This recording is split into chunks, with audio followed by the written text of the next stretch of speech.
여러분 안녕하세요. 수학 따지기 F035 2주차 시작해 보겠습니다. 자, 첫 번째 문제는 등식이에요. 등호가 있는 식이고 모르는 어떤 수가 들어 있어요. 이런 식을 우리는 방정식이라고 한다고 했었죠. 그렇죠? 그리고 이 문제의 주인공은 뭐니 뭐니 뭐 해도 네모죠, 네모. 네모를 구해야 되는 거야. 그렇죠? 그리고 자, 좀 꽤나 긴 식이긴 하지만 우리가 차근차근 한번 문제를 해결해 봅시다. 이 문제는 등식이면서 항이 왼쪽에 몇 개 있어요. 항을 구별을 먼저 해볼까요? 항이란 수학식에서 계산을 하는 기본 단위라고 했죠. 나누기, 곱하기, 괄호 같은 거는 딱 묶어서 계산하는 거고요. 그렇죠? 그러면 항을 한번 어디서부터 어디까지가 항인지 한번 구별해 봐요. 자, 여기 첫 번째 항이에요. 그렇죠? 그다음에 요 빼기, 여기 두 번째 항이에요. 그죠? 여기 더하기가 세 번째 항이에요. 그렇죠? 아, 더하기 빼기. 더하기 빼기. 이 더하기 빼기가 앞에 있으면 거기서 탁탁 끊으면 되겠다. 그쵸? 음. 여기서, 여기까지가 하나의 항. 그쵸? 여기 하나의 항. 여기까지가 하나의 항. 어. 그러면 이렇게 이제 계산의 단위인 항을 구별했어요. 그러면 첫 번째 항이 계산이 되는 게 있나 보고, 있으면 계산하는 거예요. 그래서 그거를 항 정리라고 하는 거죠. 그쵸? 첫 번째, 92 속에 사는 계산할 수 있어. 네모는 모르지만, 그죠? 그럼 92 속에 사는 몇 번 들었지? 4, 2, 8, 4, 3, 12, 23번 들었네요. 그죠? 네. 그럼 23 곱하기 네모로 정리. 첫 번째 항 정리됐어요. 더 이상은 정리가 안 되지? 두 번째 항은 28을 4로 나누는 거니까 7. 저 9단으로 정리했네. 세 번째 항은 62의 반. 62를 2로 나누는 거니까 31이에요. 그쵸? 그렇게 해서 그 결과 뭐가 나왔대? 93이 나왔대. 항을 정리하고 나면 저 더하기 빼기만 남아요. 그렇죠? 그런데 첫 번째 항은 지금 모르는 어떤 수, 네모가 들어있어서 끝까지 정리는 못했죠. 네.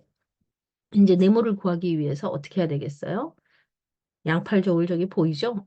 양쪽이 지금 똑같은 상태야. 그러면 양쪽에서 똑같이 덜어내거나 똑같이 채워줘도 양쪽은 똑같아. 여전히 똑같아. 그죠? 같은 양만큼 덜어내거나 채워줘도 양쪽은 똑같아요. 그쵸? 그래서 어떻게 할 거야? 31을 양쪽에서 빼줄 거예요. 양쪽에서 빼줄 거예요. 그럼 얘는 0이 돼버리겠지? 사라졌으니까. 그러면 93은 이제 31을 뺐으니까 62가 될 거예요. 그렇죠? 30 빼고 1 빼고 했으니까. 그리고 나서 빼기 7도 없애주고 싶어요. 그럼 어떻게 해요? 더해주면 되겠지. 그러면 여기는 31을 뺐고 여기다는 이제 7을 더할 거예요. 그러면 얘는 또 없어지겠지. 0 되겠지. 그렇죠? 그러면은 이쪽 62에다도 어떻게 해야 되겠어요? 7을 더해야겠지. 됐네. 그러면 69가 됐네. 오른쪽은 69가 됐고 왼쪽은 지금 23 곱하기 네모만 남은 거예요. 그렇죠? 네, 아주 간단해졌군요. 그렇죠? 양팔저울 등식의 원리를 이용해서 양변에서 31을 빼주고 양변에서 7, 양변에 7을 더해주고 그래서 식을 간단하게 만들었습니다. 인제 뭐예요, 인제? 인제 진짜 네모를 구해야지, 그치? 네모는 23에 몇 배를 하면 69일까요? 그 말이니까 어떻게 하는 거야? 69를 23으로 나눠주면 되겠네. 그쵸? 몇 번 들었어요? 세 번 들었지. 딱 세 번 들었지. 맞아요. 그래서 이 문제의 답은 3이 되었습니다. 그쵸? 네. 이런 등식 있잖아요. 모르는 어떤 수가 들어있는 등식은 뭘로 하면 좋아요? 이 양팔저울의 원리. 그걸 우리는 등식의 성질이라고 얘기했죠. 양변에서 같은 수만큼을 덜어내거나 아니면 같은 수만큼을 채워줘도 등식은 변하지 않아. 양쪽은 똑같아. 그렇죠? 그리고 양쪽에 어떤 수로 나누어줘도 0이 아닌 어떤 수로 나누어줘도 0이 아닌 어떤 수를 곱해줘도 등식은 변하지 않아. 똑같아. 그쵸? 네. 그거 이용해서 아주 쉬운 그 원리 이용해서 지금 풀었습니다. 자, 그러면 두 번째 문제도 볼까요? 두 번째 문제는 등식은 아니야. 그냥 쭉 계산해서 정리하세요. 그 말이죠. 근데 계산이 괄호 안에도 항이 두 개가 있고 전체적으로는 항은 하나예요. 왜? 이 괄호가 묶음이잖아요. 그렇죠? 그래서 묶어져 있고 그리고 나누기 있으니까 이건 전체적으로는 커다란 하나인데 좀 복잡한 거지. 그래서 우리는 좀 계산 순서를 생각하면서 차근차근 풀어보면 될 것 같아요. 그렇죠? 어떻게 먼저 할까요? 괄호 안을 봤더니 괄호 안에 항이 몇 개? 두 개야. 그렇지? 하나, 둘. 그렇지? 이거 정리부터 해야 되겠네. 이거 정리하려고 선생님이 이렇게 쳐다봤더니 있잖아. 음, 3.28 곱하기 2.5를 세로 세모로 막 6번 계산하고 더하고 하고 싶지 않아서 머리를 좀 쓰려고 봤더니 글쎄 25라는 수가 우리가 좀 자주 보이는 수잖아요. 그죠? 그래서 25는 어떻게 생각해도 되냐면 25라는 수는 100, 100을 만드는 수지 곱하기 뭐를 하면 4를 하면 100을 만들 수 있는 수예요. 그렇죠? 근데 쟤는 2.5야. 2.5. 2.5에다 4배를 하면 얼마게요? 그러면 10이 되는 거지. 2.5에 2배가 5니까 2.5에 4배는 10이잖아요. 그래서 선생님은 저 2.5를 곱해야 되잖아. 2.5 곱할 거를 얘를 그냥 10을 곱할 거야. 그리고 4로 나눠주면 어때? 이런 생각했어요. 왜냐면 2.5가 10 나누기 4라서. 어때요? 선생님 이렇게 연상 가지고도 자꾸 자꾸 생각해 보는 거 되게 재미있거든요. 여러분도 그렇죠? 그러면 한번 해볼게요. 어떻게 한다고요? 2.5 곱할 거를 10배를 하고 4로 나눠준다. 그지? 10배를 하면 뭐가 돼? 32.8이 되잖아. 그치? 그거를 4로 나눠준다. 이렇게. 그럼 어때요? 계산이 쉬워지는 게 눈에 보이나요? 조금 이따 계산하기로 해요. 그다음에 4.2속에 0.7은 몇 번 들었어요? 이런 경우에 뭐예요? 나누는 수를 10배를 해서 7로 만들어 버리면 나누어지는 수도 10배를 해. 그러면 몫이 변해 안 변해? 안 변하지. 안 변하지. 그러면 얼마? 4.2 속에 0.7이 몇 번 들었나는 42 나누기 7하고 똑같으니까 6이네요. 그죠? 가로 안에가 이제 꽤나 간단히 정리되고 있습니다. 자, 그러면 가로 안에 다시 한번 정리. 이제 이거 계산 좀 쉽게 해놨더니 계산이 눈에 확 들어오죠? 그쵸? 얼마예요? 이거 계산하면? 4, 8에 32, 4, 2, 8, 8.2예요. 간단하죠? 8.2하고 6을 더하겠습니다. 그랬더니 14.2가 되었네. 14.2를 뭘로 나누는데? 0.71로 나누는데. 여기 소수점이 만약에 없다면 이 71과 142의 관계는 딱 두 배의 관계인데요. 그쵸? 맞아요. 우리 소수 나눗셈 어떻게 했어요? 나누는 수를 자연수로 만들어서 계산을 간단하게 해보자 했던 거 기억나죠? 네. 여기다가 100배를 하면 여기다가도 어떻게? 100배를 해. 그래도 몫은 변하지 않아. 왜? 나눗셈의 몫은 분수여서. 나눗셈의 몫은 분수란 말이에요. 0.71분의 14.2 이렇게 된다라는 얘기죠. 그래서 분수의 성질을 이용하는 거예요. 여기다가 100배를 하면 여기다도 100배를 할 거야. 이렇게. 기억나고 이거 잘 써먹는 거죠. 그렇죠? 나눗셈의 몫은 분수와 같아서 나누는 수를 10배나 100배 하면 나누어지는 수도 10배, 100배 하면 몫이 변하지 않는다. 맞죠? 그래서 어떻게 할 거라고 얘기하는 거야? 여기다 100배 한다고. 나누는 수 100배 하고 여기다가 어떻게 한다고? 100배 할 거라고. 그러면 14.2는 100배를 하면 1420이 되고요.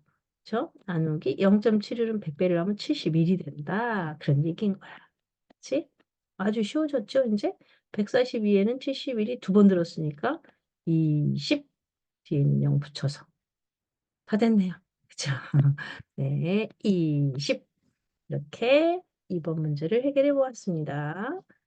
자, 그 다음에 3번 문제도 가볼까요? 3번 문제.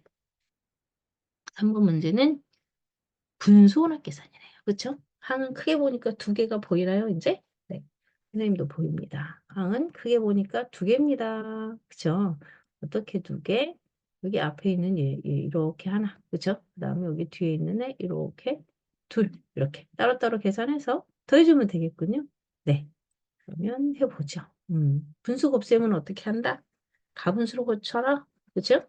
가분수로 고쳐서 약분해서 정리하는 게 가장 편리한 방법이더라. 그쵸? 그래서 4분의 4, 4, 16에 3을 더하니까 19, 29 곱하기 3분의 2. 첫 번째 항은 이렇게 해서 정리할 거고요. 두 번째 항은 나누기가 있는 거는 다 어떻게 곱하기로 고쳐서 계산한다. 그렇죠? 나누기 곱하기로 고치면 뒤에 오는 수 역수로 변하고 또 나누기가 곱하기로 되는 순간 뒤에 오는 분수 또 역수가 되었어. 이렇게 정리.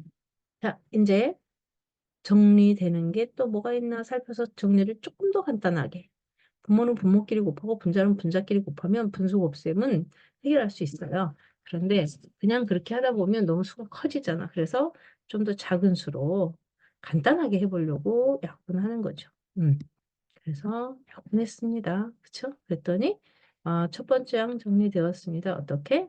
2, 3은 6분의 19로 정리되었고요. 그죠? 그 다음에 두 번째 항도 약분되는 게 있어요? 있어요. 3일은 3, 3이 6 이렇게 7, 1은 7, 7, 3, 21 이렇게 그 다음에 여기 있는 1은 2, 1은 2에서 여기도 없어졌네. 그러면 4, 3, 12가 남았구나. 그치? 12가 남았구나. 그러면 얘를 한 번 더 정리해 줘야겠네. 그죠? 얘가 지금 뭐예요? 3과 6분의 1이죠. 얘는 가분수인데 대분수로 고쳤다. 19 속에 6이 3번 들었고 6분의 1이 남아요. 그렇죠? 그러면 거기에다가 자연수 12를 더하는 거니까 우리 자연수하고 자연수끼리 더해서 막 15 그리고 진분수 6분의 1 채워주면 끝. 그쵸? 그러면 15와 6분의 1 해서 이렇게 세 번째 곱셈 문제도 우리가 아는 방법으로 잘 풀어보았군요. 자, 네 번째 가볼까요? 네 번째는 8% 소금물 400g에는 소금이 얼마큼 들어있나요? 하는 농도에 관련된 문제네요. 농도를 알려줬어. 전체 소금물 양도 알려줬어. 그 안에 소금이 얼마큼 녹아있나요?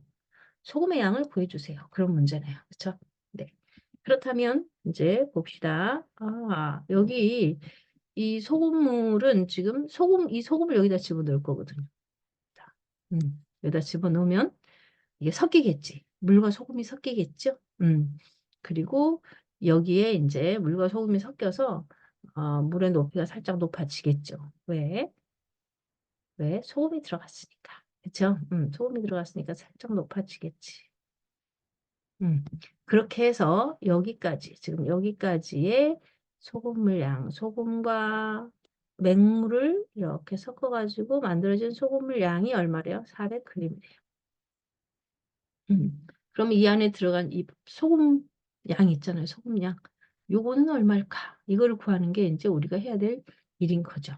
그러면 전체 소금물의 양이 400g이에요. 400g. 그죠? 400g 안에 소금이 들어있어. 근데 비율이 어떠냐면 이 400을 100으로 나눈 것 중에 그 중에 8칸 정도가 소금이래. 그쵸? 네. 그러면 우리는 이 400을 뭐라고 했느냐면 기준량이라고 했지. 음. 소금 더하기 물, 소금물 섞어져 있는 거 전체 소금물의 양 얘가 기준량이라고 했지. 기준량이고 그다음에 8%는 뭐에 해당되는 거야? 비율이지, 비율. 비율 중에서도 뭐? 백분율. 그죠? 백분율. 그래서 100을 곱해서 퍼센트로 바꾼 거잖아. 그죠? 그러면 100분의 8이라고 하는 비율로 바꿔서요. 그죠? 그래서 계산하면 돼요. 이 약분도 되고요. 아주 쉽네요. 그쵸? 48에 32, 32g의 소금이 여기 지금 들어있다, 녹아있다. 그런 얘기가 되는 거죠. 간단하죠? 여러분들이 대표적으로 좀 어려워하는 문제 중에 하나가 농도잖아요. 근데 농도도 이렇게 쉬운 문제부터 차근차근 해나가면 쉽게 해결할 수 있어요. 혼합물을 막 섞었을 때도 여러분들 되게 난감해하죠. 또 소금물을 막 끓여가지고 증발시킨다고 하면 또 한번 한숨을 푹 쉬죠. 그런데 그 모든 출발점이 여기에 있어요. 이렇게 비율에다가 기준량을 곱하면 소금이 나와. 그렇죠? 비율에다가 기준량을 곱했더니 소금이 나와. 그렇죠? 여기는 소금은 비교하는 양이 되겠지? 이렇게 이거 기본이에요. 이거 가지고 다음 문제도 한번 좀 응용해서 풀어볼게요. 이번에는 뭐라고 했는지 볼까요? 자, 이번에는 8% 소금을 600g이 있는데 이 안에 소금 말고 좀 전에 소금 구했는데 소금 말고 물은 얼마나 들어있어요? 라고 이제 물어봤어요. 자, 그렇다면은 좀 전처럼 어떻게 해요? 이거 똑같은 방법으로 하면 되겠는데? 맞죠? 음. 여기 지금 들어가서 녹아있는 이 소금 있잖아요. 소금. 이 소금이 얼만큼이지? 그걸 구하려면 좀 전에 했던 방식으로 하면 되죠. 어떻게 했지? 조금 전에 했잖아. 그쵸? 600 기준량, 그지? 곱하기 비율 100분의 8 하면 뭐가 나왔어? 소금량이 나오지. 이 안에 얼마큼 소금이 들어있나, 소금이 얼마큼 녹아있나가 나오지. 얼마큼 들어있어요? 6, 8에 48, 48g이 들어있지. 그죠? 순수한 소금이죠. 소금. 이 물 안에 48g의 소금이 들어있어. 그러면 맹물, 그죠? 소금이 들어있지 않았던 물, 소금하고 이렇게 섞은 물의 양은 당연히, 물의 양은 당연히 600에서 48을 어떻게 하면 돼? 빼면 되지. 전체 양이 600g이니까 거기서 녹아있는 소금 양을 뺐더니 바로 물의 양이 나오지. 그러면 우리는 이거 100 빼버리고, 그죠? 100 빼버리고 48에 100 빼서 51을 짠 가져오면 끝나는 문제네. 그치? 그래서 이렇게 쉽게 552g 하고 물의 양도 구했어요. 소금 양 알면 물의 양 구할 수 있는 거죠. 그쵸? 둘이 섞어서 전체 소금물의 양이 되었으니까 말이죠. 네. 어려워하지 말고 이렇게 기본기부터 차근차근 가면 됩니다. 알았죠? 네. 자, 그다음 문제는 A 지점과 B 지점 사이의 거리가 2,500m랍니다. 그런데 동생이 오후 8시에 분속 60m로 A 지점을 출발했어요. 그리고 2분 후인 8시 2분에 언니가 분속 80m로 조금 더 빠르게 B 지점을 출발해서 서로를 향해서 지금 다가오고 있어요. 두 사람이 만나는 시각은 오후 8시 몇 분일까요? 했어요. 자, 동생은 8시에 출발, 언니는 8시 2분 출발. 2분 차가 있어요. 자, 그러면 선생님이 미리 라인을 하나 그려놔 보았습니다. 여러분들하고 같이 이 문제를 해결해 보려고요. 자, 그렇다면 지금 두 사람이 지금 떨어져 있는 최초의 거리는 얼마인 거야? 2,500m 떨어져 있었던 거죠. 2,500m 떨어져 있었는데, 그렇죠? 이쪽에서 지금 동생이 출발해요. 동생이 출발하는데 몇 분 동안 8시에 출발했어. 그리고 여기 딱 도착했을 때 8시 2분이야. 2분 동안 걸어왔으니 동생은 2분 동안 얼마를 걸어왔냐면 60 곱하기 2만큼 먼저 걸어온 거지. 60 곱하기 2만큼. 즉 120m만큼 동생은 와 있어. 8시 2분. 그러면 언니는 8시 2분에 출발이야. 그쵸? 8시 2분에 출발. 8시 2분이 됐을 때는 동생이 있는 자리는 처음에 있었던 자리에서부터 120m 앞으로 이제 나와 있는 거죠. 그럼 이제 남은 거리를 생각해 볼까요? 남은 거리? 동생이 이미 와버렸으니까, 조만큼 왔으니까 남은 거리는 2,500에서 어떻게? 2,500에서 동생이 이미 온 거리를 빼면 되지. 그쵸? 그래서 120을 뺐어요. 100 빼고 20을 더 뺐어. 그러면 2,380m가 지금 남아있어. 그리고 언니랑 동생이 이제 마주보고 올 거예요. 그쵸? 한 사람 또 동생, 언니 이렇게 올 거예요. 그러면 둘은 1분 동안에 얼마큼 가까워져요? 동생이 60으로 와요. 언니는 80으로 와요. 그쵸? 그렇게 해서 몇 분인가 와요. 그쵸? 몇 분인가 옵니다. 시간을 곱해줬어. 그랬더니 딱 만났다는 것은 2,380m를 두 사람이 왔다는 얘기가 되는 거지. 그쵸? 이게 끝이야. 어. 그러면 이제 우리는 몇 분 동안 두 사람이 걸어왔는지를 구하기 위해서 뭐 하면 되겠어요? 2,380을 뭘로 나누면 돼? 140으로 나누면 되죠. 그쵸? 자, 나눠봅시다. 일단은 얘도 나눗셈이니까 나눗셈의 몫은 분수, 그쵸? 그래서 분수의 성질을 이용해 볼까요? 이 상태에서 10으로 먼저 나눌게요. 숫자를 좀 작게 만드는 게 훨씬 더 쉽게 문제를 해결하는 방법이잖아. 그리고 딱 봤더니 얘 7로도 나눠지는 수야. 7이 14. 그러면 나누는 수 2가 됐고요. 7이 14. 앞에 있는 238도 7로 나눠요. 7, 3, 21. 7, 4, 28. 그러면 네모는 34 나누기 2인데? 그쵸? 그러면 네모는 17이네. 그치? 두 사람이 마주보고서 지금 걸어온 그 시간은 17분이에요. 그렇다면 그때 시각은 어떻게 되겠냐 이거지. 8시 2분부터 17분을 더 왔으니까 8시 2분에다가 17분을 더해주기만 하면 되는 거네요. 그쵸? 네. 그래서 8시 19분 이렇게 해결할 수 있군요. 까다롭진 않죠. 까다롭지 않죠. 문제가 조금 문장이 길어지면 어려울 것이다라고 지레짐작하고 아우 나는 못해 하고서 미리 포기하는 친구들이 있는데 그러지 말기로 해요. 우리가 지금까지 익히고 배운 걸로 충분히 할 수 있는 내용의 문제만 지금 우리가 다루고 있으니까 알겠죠? 네. 그래서 쉽게 포기하지 말고 끝까지 물고 늘어져라. 그죠? 답이 나올 때까지. 알았죠? 네. 그러면 우리 조금 쉬었다가 6번 문제에서 금방 또 봐요. 좀 이따 만나요. 안녕.